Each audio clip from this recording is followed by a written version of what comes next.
اللہ تعالیٰ نے انسان کو بنایا ہے اور انسان بھولتا بار بار ہے اور خطائیں بھی بار بار کرتا ہے۔ خطا کرنے والا اور بھول جانے والا اللہ کی بارگاہ میں ایسا نہیں ہے کہ وہ ہمیشہ کے لیے ناکارہ ہے، بلکہ اللہ تعالیٰ نے اسے زندگی میں بار بار موقع دیے ہیں کہ تو اپنی خطاؤں سے اور اپنی بھول سے پھر سے دوبارہ اپنی اچھی زندگی میں آ جا، اور اسی کو ہم توبہ کہتے ہیں۔ توبہ کا جو آپشن رکھا گیا ہے انسانوں کے لیے، مسلمانوں کے لیے خاص طور پر، بہت ہمت والا ہے دروازہ ہے، بہت ہمت والا دروازہ ہے۔ اور اسی وجہ سے حدیث پاک میں یہ ہے کہ گناہ کرتا ہے بندہ، پھر توبہ کرتا ہے، پھر گناہ کرتا ہے، پھر توبہ کرتا ہے، یہ کرتا رہتا ہے۔ فرشتے اللہ کی بارگاہ میں عرض کرتے ہیں کہ مولا یہ تو بار بار وہی کرتا ہے، پھر توبہ کرتا ہے۔ اگر ہمارے ساتھ کوئی غلطی ایک بار دو بار کر دے، تیسری بار تو ہم اسے چھوڑیں گے بھی نہیں۔ انسانوں کی طبیعت تو یہی ہے، لیکن بندہ جب بار بار ایک خطا کرتا ہے اور پھر توبہ کرتا ہے، پھر خطا پھر توبہ، تو فرشتے جب اللہ کی بارگاہ میں یہ عرض کرتے ہیں کہ مولا یہ ہر بار یہی کرتا ہے، تو جانتے ہیں پروردگار عالم کیا فرماتا ہے؟ ارشاد فرماتا ہے، اے میرے فرشتوں، میرا بندہ مجھے رحمان سمجھتا ہے، اس لیے بار بار توبہ کرتا ہے، مجھے وہ ارحم الراحمین سمجھتا ہے، ورنہ کون بار بار اللہ تبارک و تعالیٰ کی بارگاہ میں دروازہ کھٹکھٹاتا؟ تو رب تبارک و تعالیٰ ارحم الراحمین ہے، یہ تصور ہر مسلمان کے ذہن میں ہے، اس کی وجہ سے وہ کبھی مایوس نہیں ہوتا۔ اور شیطان کا سب سے بڑا حربہ کیا ہے جانتے ہیں آپ؟ سب سے بڑا بہکانے کا اور گمراہ کرنے کا اور ہمیشہ گناہوں میں ملوث رکھنے کا سب سے بڑا آلہ، کہ بندے کو سب سے پہلے نا امید کرتا ہے، اب تیرا کیا ہوگا، تو بہت برباد ہو چکا ہے۔ یہ جو خیال شیطان ڈالتا ہے دل میں، اس کے بعد پھر وہ بندہ جری ہو جاتا ہے، اب میرے توبہ سے بھی کچھ ہونے والا نہیں ہے، جو جس طرح زندگی چل رہی چلنے دو، ارے 50 سال ہو گئے اب تک میں یہی کرتا رہا، اب کیا سدھروں۔ یہ جو خیالات ہے یہ شیطان ڈالتا ہے تاکہ اس کی کفر پر موت ہو جائے، تاکہ وہ ہمیشہ گناہوں کی موت مرے۔ نا امیدی جو ڈالتا ہے شیطان، اب میرے ساتھ کچھ ہونا نہیں ہے۔ نہیں میرے عزیزو، رحمت عالم صلی اللہ تعالیٰ علیہ وسلم کی بارگاہ میں کیسے کیسے لوگ آئے اور ارحم الراحمین نے ان کی توبہ قبول کی۔ آپ کو ایک بات میں بتاؤں، سیدنا عمر ابن خطاب رضی اللہ تعالیٰ عنہ کا دور ہے۔ مثنوی شریف میں مولانا روم فرماتے ہیں، جنت البقیع آپ نے سنا ہوگا، قبرستان مدینے کا، مدینے کے قبرستان میں رات کے وقت ایک بوڑھا آدمی 80 سال کا جو بانسری بجاتا تھا اور اسی سے پیسہ کماتا تھا، اس کی بانسری میں بڑی اچھی لے تھی، بڑی سر اچھی تھی، لوگ سنتے تھے اور پیسے دیتے تھے، لیکن بڑھاپے میں جب سانس پھولنے لگ جاتی ہے، ہانپنے لگ جاتا ہے، سانس نہیں ٹھہرتی، تو بانسری کیسے بجتی؟ اس کی لے ٹوٹ جاتی، لہجے بدل جاتے۔ بوڑھا آدمی، اب اس کی بانسری سننے کو کوئی آتا نہیں تھا اور پیسے ملتے نہیں تھے، تھک ہار کر کے وہ آیا، رات کا وقت تھا، جنت البقیع قبرستان میں، 80 سال کی عمر کا ہو گیا ہے، اس نے بانسری توڑ دی، کہا زندگی بھر جس چیز سے میں کماتا تھا اب میری سانسوں نے جواب دے دیا، جسم پھولنے لگا ہے، سانس زیادہ آنے لگ گئی ہے، اب میرا کھانا پینا کیسا چلے گا؟ خیر ارحم الراحمین ہوں تو تیرا ہی بندہ، میرے اہل و عیال نہیں، میرے رشتہ دار نہیں، مجھے اگر تو بھوکا مارنا ہے تو اسی قبرستان میں مار دے، یا اگر میری زندگی باقی ہے تو میرے رزق کا انتظام کر دے۔ وہ رو رہا تھا 80 سال کی عمر میں۔ جب بندہ لاچار و مجبور ہوتا ہے تو پروردگار کو ہی یاد کرتا ہے۔ جانتے ہیں عمر ابن خطاب رضی اللہ تعالیٰ عنہ امیر المومنین مسجد نبوی میں تھے اور ان کی آنکھ لگی تھی، خواب میں رسول پاک صلی اللہ تعالیٰ علیہ وسلم تشریف لائے، کہا عمر اللہ کا حکم ہے جنت البقیع میں جاؤ، ایک بھوکا آدمی کھڑا ہے، اپنے گھر سے کھانا لے جاؤ اور اس کی ضرورت کا انتظام کرو۔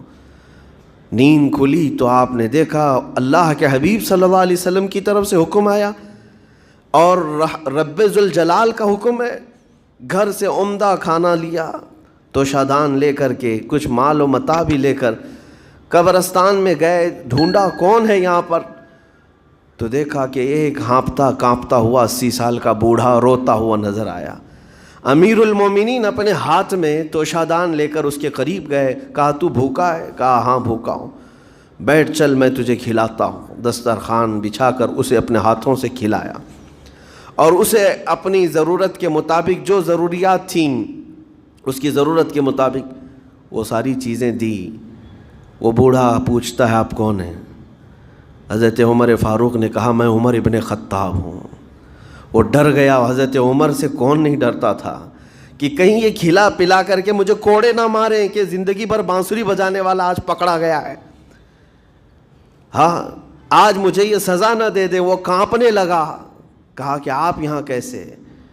حضرت امیر المومنین کہتے ہیں میں خود نہیں آیا, مجھے اللہ کے رسول نے بھیجا اور رب تبارک و تعالیٰ کا حکم آیا تھا کہ تو بھوکا ہے اور تو نے رزق مانگا ہے اور مجھے تیرے رزق دے کر کے بھیجا گیا ہے.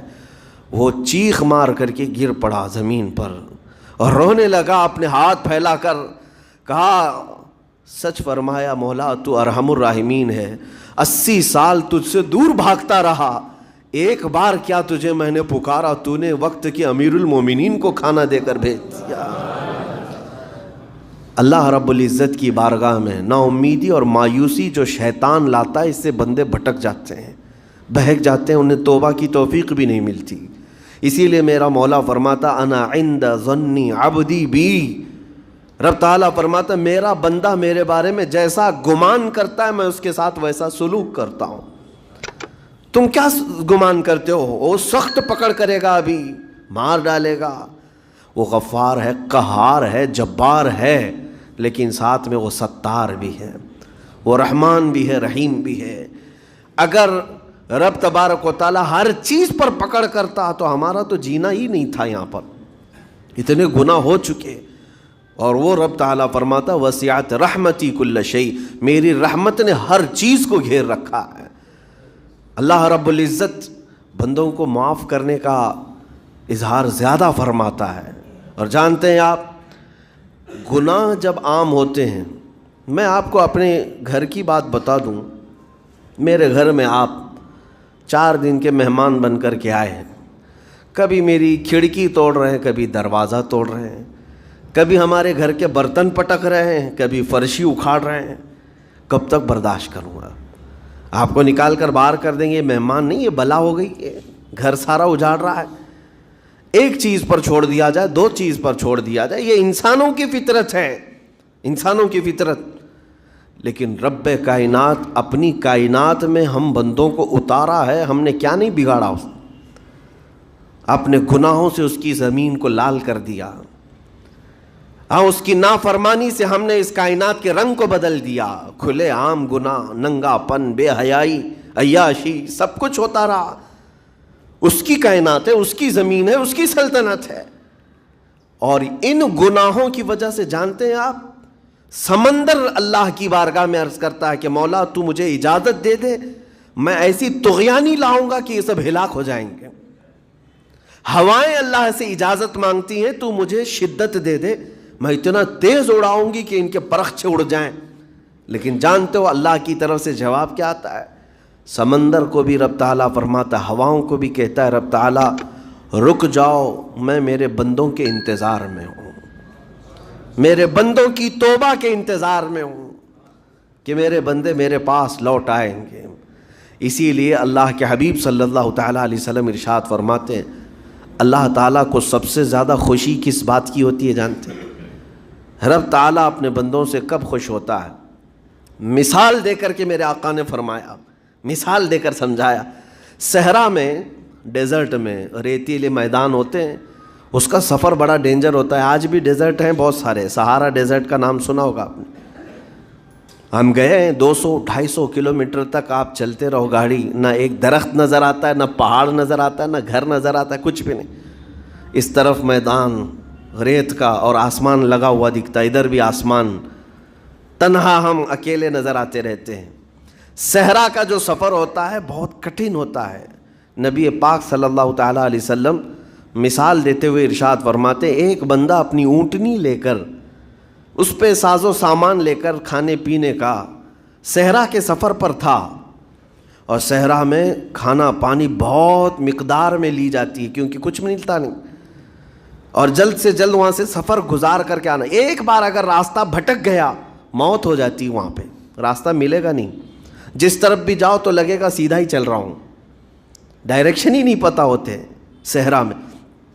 حضور پاک صلی اللہ علیہ وسلم فرماتے ہیں ایک بندہ صحرا کے سفر میں اپنی اونٹنی کے ساتھ ساز و سامان لے کر سفر پر تھا، بیچ راستے میں اسے نیند آئی، سویا، سو کر کے اٹھا تو دیکھا اس کی اونٹنی ساز و سامان کے ساتھ غائب ہے، صحرا میں، بیچ صحرا میں۔